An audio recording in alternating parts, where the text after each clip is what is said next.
तो यहाँ कहने का अभिप्राय क्या है कि जिस व्यक्ति ने अपनी इंद्रियों को, अपने मन को, अपनी बुद्धि को, अपनी ऐष्णाओं को जीत करके अपने आत्मा को प्राप्त कर लिया है, आत्मा को तो वही प्राप्त कर पाएगा ना जो इन सब को जीत पाएगा, जो अपने आप को निर्दोष बना पाएगा, जो अपने आप को पवित्र बना पाएगा, वही आत्मा तक पहुंचेगा हृदय आकाश में। तो जो इनको प्राप्त कर लेता है तो उसकी कितनी शक्ति बढ़ जाती है, उसके संकल्प मात्र से, चाहे इस लोक की खुशियां हो या चाहे अन्य लोक की खुशियां हो, वो भी उसको संकल्प मात्र से मिल सकती हैं, यद्यपि वो चाहता नहीं है, क्योंकि उन कामनाओं को छोड़ करके, उनको ठोकर मार करके ही तो वो वैसा बना है योगी। आत्मवेत्ता तो वही बन पाता है ना जो कामनाएं नहीं करता है। जब तक कामनाएं रहेंगी तब तक तो ये आत्मवेत्ता नहीं बन सकता है, और आत्मवेत्ता बन गया तो फिर इसकी कामनाएं नहीं होती हैं। फिर भी यहाँ पर ऋषि इतना लंबा प्रकरण में वर्णन कर रहे हैं, तो इसका अभिप्राय क्या है? इसका अभिप्राय ये है कि जो आत्मवेत्ता होता है वो फिर लोक के उपकार के लिए, लोक के उपकार के लिए लोक की वस्तुओं का सदुपयोग करता है। जैसे मानो कोई योगी है, आत्मवेत्ता योगी है, उसने अपनी सब कामनाओं को त्याग करके, माता पिता भाई बहन सबको त्याग करके तो योग पथ पे आया है ना। जैसे कि आप लोग आए हैं, जैसे कि हमारे अन्य ऋषि आए हैं, जैसे कि हमारे गुरुजन आए हैं, उन सब का त्याग करके तो इस पथ पे आया। और फिर उस त्याग के फलीभूत यदि वो आत्मवेत्ता बन गया है, उसने आत्म तत्व को जान लिया है, तो अब यदि वो चाहे कि मुझे तो संसार में बहुत ज्यादा भाइयों को साथ लेकर के कोई काम करना है, तो कितने भाई उपस्थित हो जाते हैं उसके सामने। जितना संकल्प करता है कि अब की बार शिविर में 1000 बुलाने हैं तो 1000 आ जाते हैं। अब की बार छोटे बच्चे बुलाने हैं 2 साल के तो 2 साल के बच्चे आ जाते हैं। अभी मातृशक्ति से काम करवाना है तो मातृशक्ति उपस्थित हो जाती है। तो एक माँ को छोड़ा तो कितनी माएँ आ गई, एक बहन को छोड़े तो अनंत बहनें साथ देती हैं, एक भाई को छोड़े तो अनंत भाई साथ देते हैं।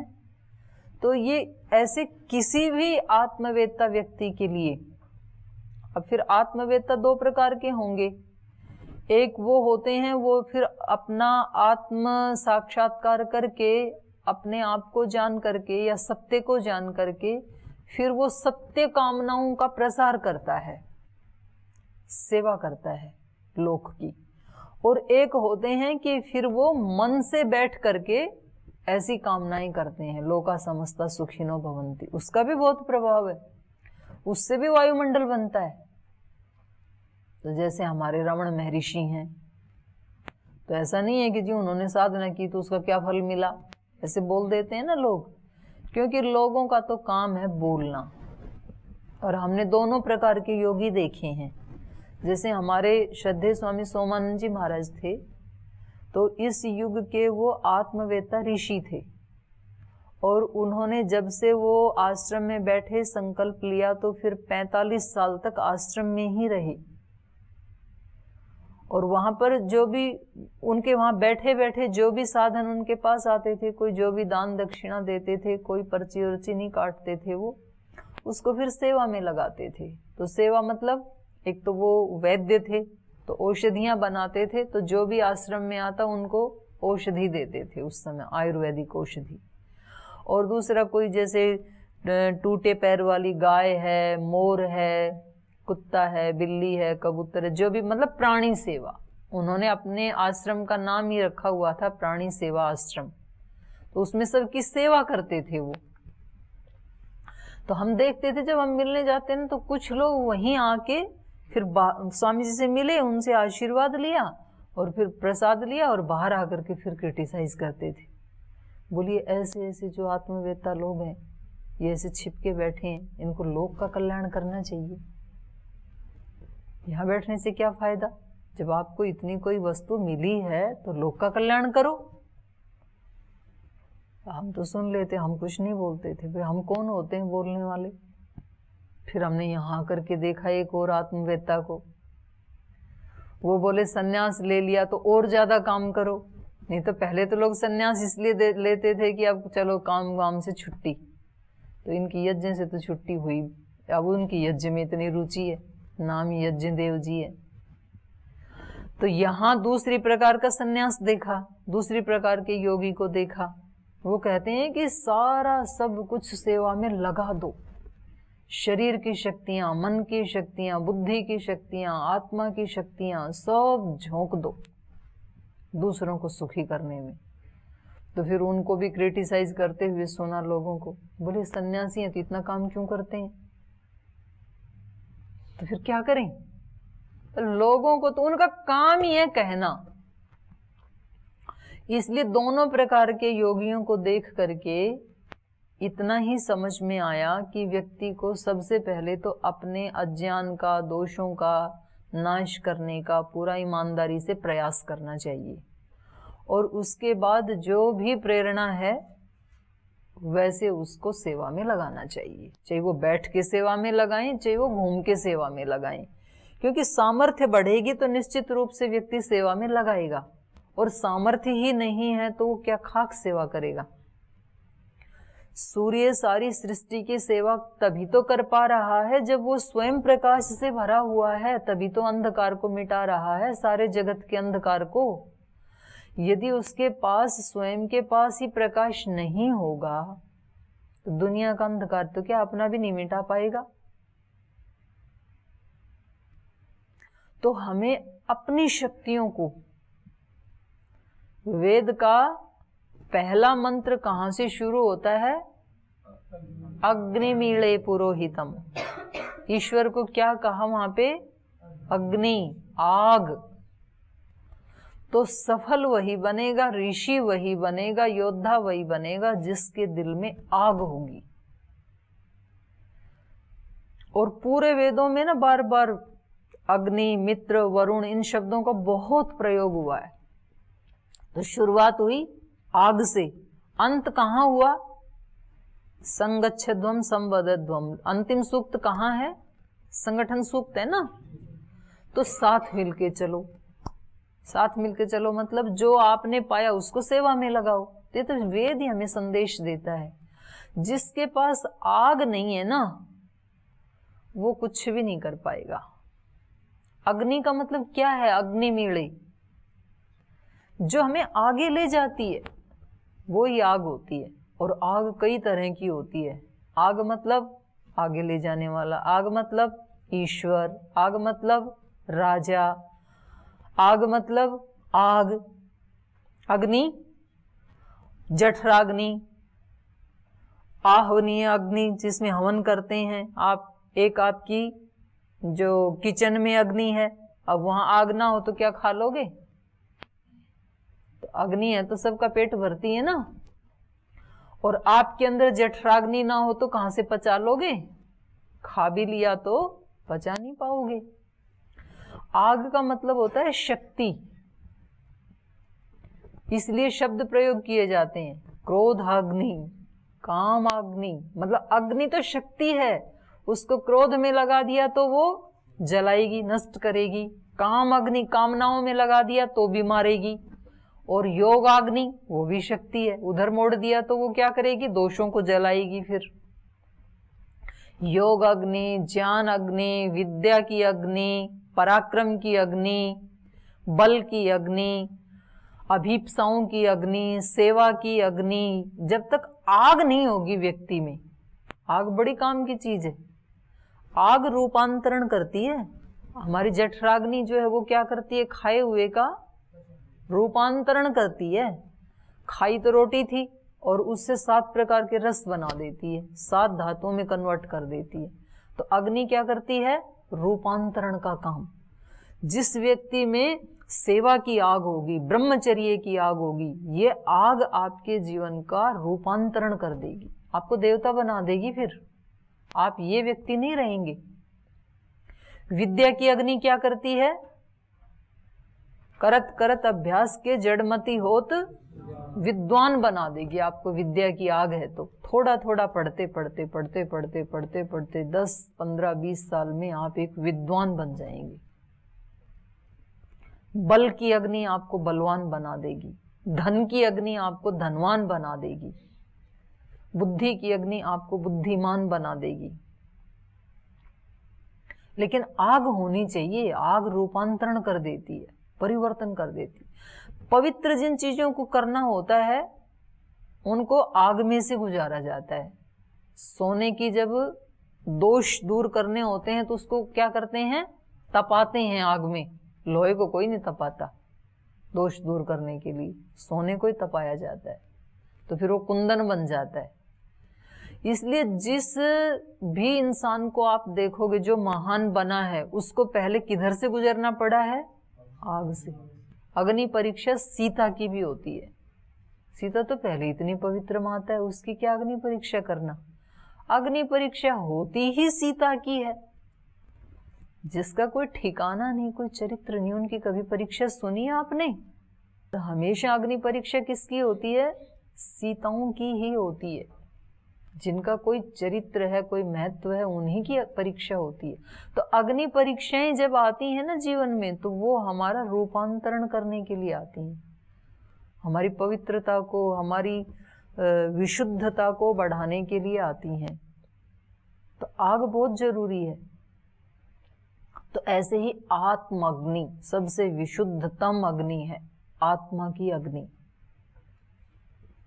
तो यहां ये बता रहे हैं कि जो ऐसा आत्मवेत्ता है, जिसने ज्ञान की अग्नि, योग की अग्नि को जला लिया अपने अंदर, उद्बुद्ध कर लिया, वो व्यक्ति क्या करेगा, इन सारी कामनाओं को भस्म कर देगा, दोषों को भस्म कर देगा और फिर आत्मवेत्ता बन जाएगा। और जो आत्मवेत्ता होता है वो ही जगतवेत्ता होता है। जो आत्मजयी होगा वो ही विश्वजयी होगा। तो सारे लोगों को जीतना है तो यात्रा किधर करनी है, लोगों की तरफ नहीं करनी, आत्मा की तरफ करनी है। अगर आपको सर्वस्व जयी बनना है ना, सब लोगों में यथा कामचार पाना है, ये मैं नहीं कह रही हूं, ये छांदोग्य उपनिषद का ऋषि कह रहा है।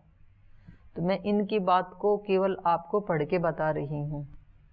ये कह रहे हैं आपको सर्वस्व जयी बनना है, सारे लोगों को जीतना है, तो आपको क्या बनना पड़ेगा, आत्मवेत्ता।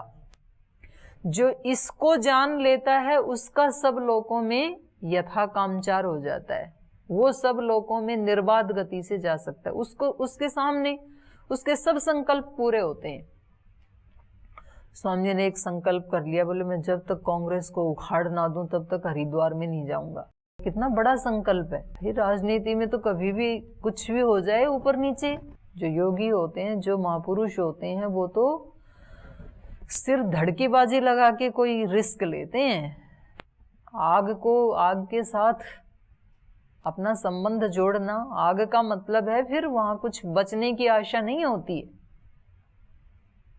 तो जिसमें ये आग होगी ना, वो ही रूपांतरण कर पाएगा, आत्मवेत्ता वो ही बन पाएगा। रिजल्ट तो बहुत अच्छा है, लेकिन इसकी शुरुआत जान हथेली पे रखने जैसी है।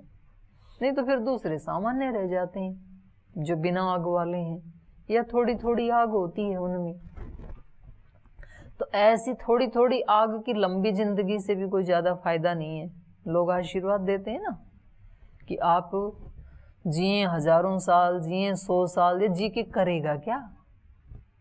जितना आज तक 50 साल में किया उतना ही अगले 50 में कर लेगा, और इतना खाना खा लेगा, थोड़ा बहुत काम कर देगा। क्या किया? और कुछ ने जो किया वो जिए हजारों साल। जो जिसको कुछ करना ही नहीं है वो क्या करेगा जी के? वो आज गया तो भी ठीक है, कल गया तो भी ठीक है, क्या दिक्कत है? तो ये जो सारे ये लोकांतर ये बता रहे हैं कि ये यम यम अंतम अभिकामो भवति, यम कामम कामयते सो अस्य संकल्पाद एव समुतिष्ठति। उसके फिर संकल्प मात्र से, वहां भी तो बताया योग दर्शन में भी तो, सत्य प्रतिष्ठायाम,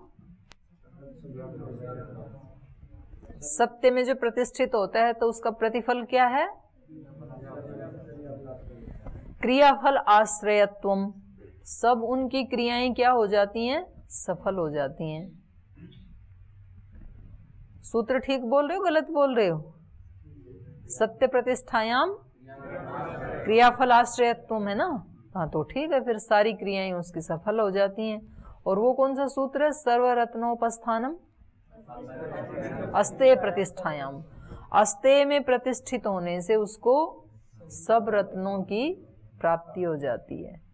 तो जो छोड़ता है उसको मिलता है, कितनी विचित्र बात है सृष्टि की। और जो पकड़ता है उसको मिलता नहीं है। जो उसको ठोकर मार के चला कि मुझे ये नहीं, मुझे आत्मा चाहिए, उसके पीछे सब आते हैं। ऐसी रीति है संसार की। आप जिस जिस के ज्यादा चिपकोगे वो आपको दूर भगाएगा, ठोकर मारेगा आपको। आप जिस जिस को ठोकर मारोगे वो पीछे आएगा। ये ऐसी रीति है संसार का, ऐसा ही नियम है। आप भोगों के पीछे जाएंगे तो दौड़ते ही रहना, फिर भोग हाथ में नहीं आएंगे। और आप भोगों को छोड़ के इधर जाओगे तो भोग आपके पीछे पीछे आएंगे। फिर हमें छोड़ के कहाँ जा रहे हो? आप संसार के पीछे पीछे जाओगे तो संसार नहीं मिलेगा। आप संसार को छोड़ोगे तो संसार पीछे पीछे आता है फिर। तो इसलिए ये ऋषियों की बातें हैं, ऋषियों के अनुभव हैं। वो कह रहे हैं आप अपने आप को जान लो, आप अपने दोषों को खत्म कर लो, फिर आपको मतलब यदि शहद है तो फिर चींटियों को कोई निमंत्रण देने की आवश्यकता नहीं है। जहां कहीं शहद की एक दो बूंद गिर जाती है तो वहां चींटियां अपने आप आ जाती हैं। पहले मीठा तो हो, तो हम शहद जैसे तो बने, फिर जिनको लाभ लेना है वो तो अपने आप ले लेंगे। फिर नहीं तो व्यक्ति सोचता है कि कौन सा एक ऐसा स्टूडियो बनाऊं, ध्यान सेंटर खोलूं, कुछ लोगों को ध्यान कराऊं, फिर उसकी फीस रखूं कि ना रखूं। ऐसे बहुत चल रहे हैं। कुछ लोग बड़े चिंतित हैं, बोल जी सब उधर उधर जा रहे हैं, वो ये सिखा रहे हैं, वो सिखा रहे हैं, हम क्या करें? उनको कुछ मत कर, तू अपने आप को बना ले। तेरे अंदर कोई दमखम होगा तो अपने आप आएंगे। पर खुद को तो बना, पहले उसको पकड़ने में लगा है, पहले अपने को पकड़। तो जितना हमारी योग्यता, जितने हमारे दोषों का नाश होगा उतना उतना फिर ये सारे लोग तो क्या करते हैं? समुत्तिष्ठन्ति, सामने उपस्थित हो जाते हैं। यम यम अंतम अभिकामो भवति यम कामम कामयते सो अस्य संकल्पादेव समुत्तिष्ठति तेन संपन्नो महीयते। त इमे सत्याः कामा अनृता पिधानाः तेषां सत्यानां सताम् अनृतम् अपिधानम् यो यो हि अस्य इतः प्रैति न तम इह दर्शनाय लभते। तो इसको निशान लगा लो, महाराज जी बोलते रहते हैं इस मंत्र को, आप भी याद कर लीजिए। तय इमे सत्या कामा, तो इसलिए इस योगी की जो सच्ची कामनाएं होती हैं, वास्तविक कामनाएं होती हैं, इनका नाश नहीं होता है। लेकिन ये क्या होती हैं? अनृता पिधाना, ये सबकी आत्माओं में है ये सत्य कामनाएं, लेकिन कैसी हैं? अनृत से ढकी हुई हैं। अनृता पिधाना, सत्या कामाः अनृता पिधानाः, बहुत बार सुना है ना स्वामी जी से। तो हम सबके अंदर हैं ये सत्य कामनाएं, लेकिन वो अनृत से ढकी हुई हैं, असत्य से ढकी हुई हैं। तो हमारे जो आलस्य आदि हैं या अज्ञान आदि जो दोष हैं वो ही क्या हैं? अनृत हैं। तो जैसे ये उदाहरण दे रहे हैं, तेषां सत्यानां सताम अनृतम अभिधानम यो यो हि अस्य इतः प्रैति न तम इह दर्शनाय लभते। सत्यानां सताम, ये जो सच्चे वास्तविक सत्ता वाले जो आत्माएं हैं वो आत्माएं, सत्यानां सताम अनृतम अपिधानम, जो ये सत्य आत्माएं हैं, सत्य कामना वाली जो आत्माएं हैं, ये क्या हैं? अनृत से ढकी हुई हैं हमारी आत्माएं। कैसे? यो यो ही अस्य इतः प्रैति, जो जो भी इस संसार से चला जाता है, यह ही अस्य इतः प्रैति, जो जो इस जगत से चला जाता है, यहाँ से चला जाता है, न तम इह दर्शनाय लभते, वो फिर दोबारा यहाँ देखने को थोड़ी मिलता है। एक व्यक्ति यहाँ से चला गया संसार से, जैसे मान लो किसी की माताजी चली गई, पिताजी चले गए, किसी का पति चला गया, पत्नी चली गई, तो फिर व्यक्ति की इच्छा क्या होती है कि एक बार वो आ जाए, उसको देखूं, ऐसे लगता है ना। बाद में स्वीकार करता है, पहले पहले स्वीकार नहीं करता है। तो ये कैसी कामना है? अनृत कामना है ये। क्योंकि सत्य क्या है? जो एक बार यहां से चला गया वो दोबारा कभी दिखाई नहीं देगा। न दर्शनाय लभते, देखने के लिए नहीं मिलता है वो।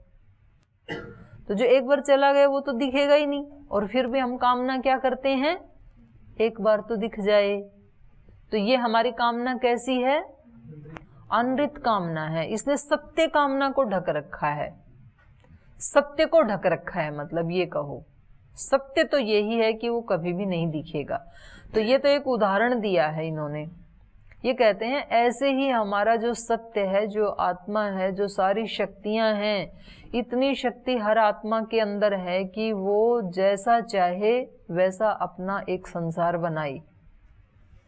वैसा एक संसार बनाए मतलब यम यम लोकम अभिकामयन्ते, जिस जिस लोक को भी ये योगी चाहते हैं वो उसके सामने समुत्तिष्ठन्ते, वो बना सकता है ऐसा ऐसा। लेकिन वो कामनाएं हमारी इन अनृत कामनाओं से ढकी हुई हैं।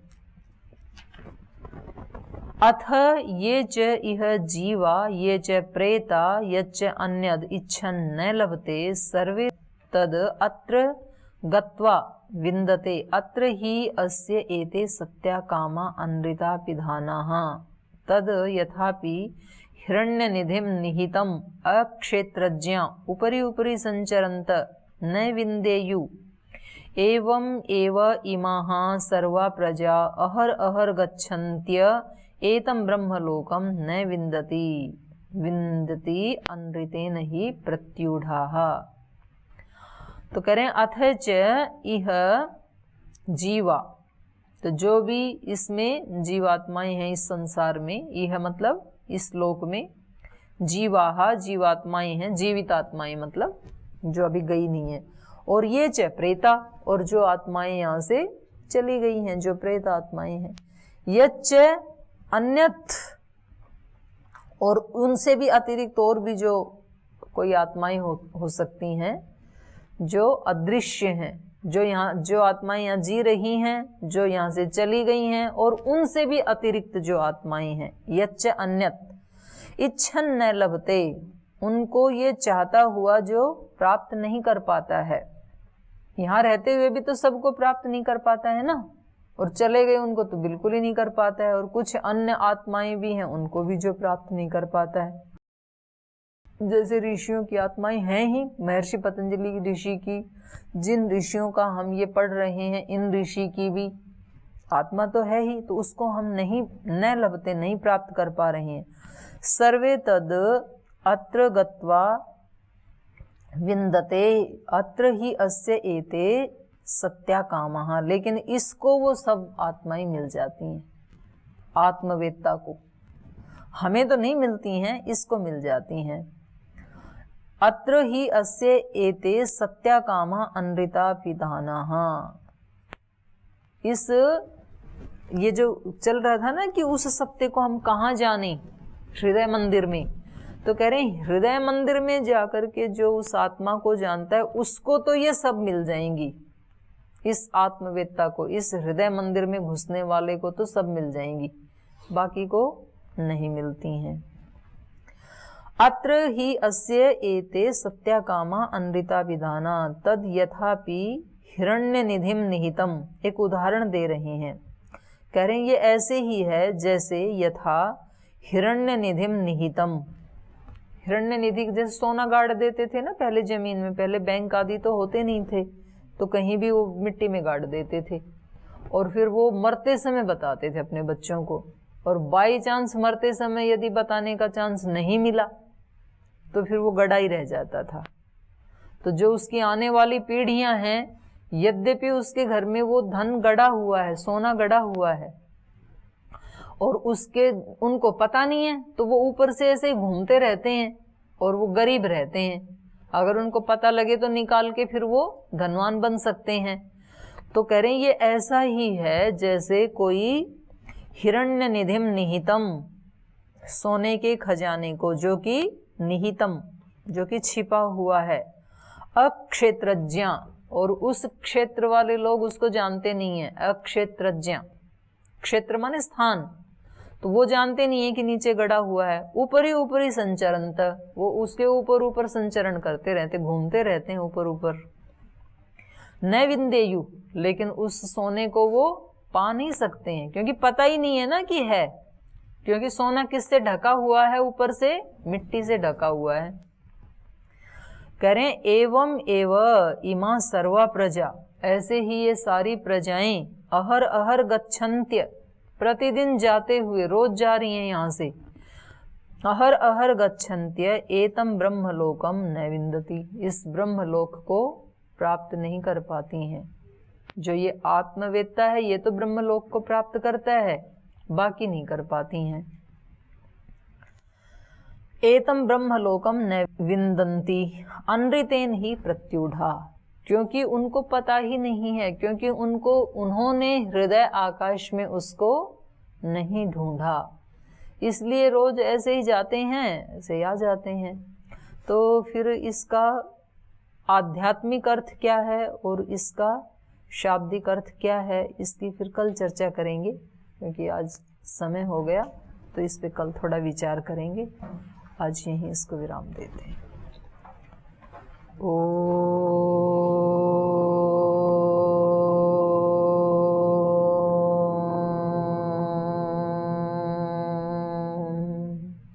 शांति शांति शांति। श्री गुरुभ्यो नमः।